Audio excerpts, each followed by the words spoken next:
Number 19. Paula paid $134.91 for 9 hats and 11 shirts.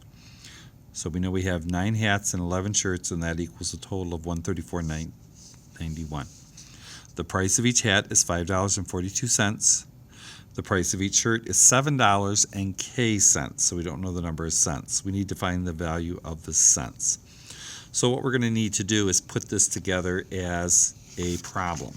We know that she bought hats, plus she bought shirts, and we have a total amount. So we know she bought 9 of the hats, and she bought 11 of the shirts. The total was $134.91. So the hats, it says each hat cost $5.42. So we're going to multiply that times 5.42. And then for the shirts, that's going to end up being $7 and K cents. Okay? So we don't know how much they actually spent for each shirt.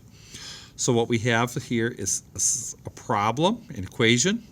So we have to find the variable K. We have to find out what K is going to equal. So if we take a look at this right here, we can see that the first thing we're going to end up doing is we can multiply these two.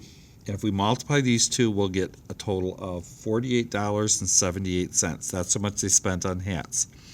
Now shirts, we don't know how much they spent on shirts because we have the variable in here.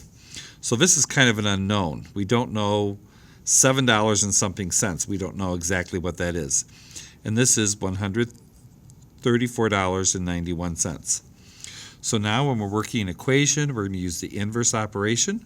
First of all, we're going to have to take something to 0, and this right here is added. So we're going to subtract 48.78, and whatever we do to one side, we do to the other side. So this equals 0. 0 plus anything is itself. So we have 11 times $7 and some cents. And then when we subtract over here, we're going to get $86.13.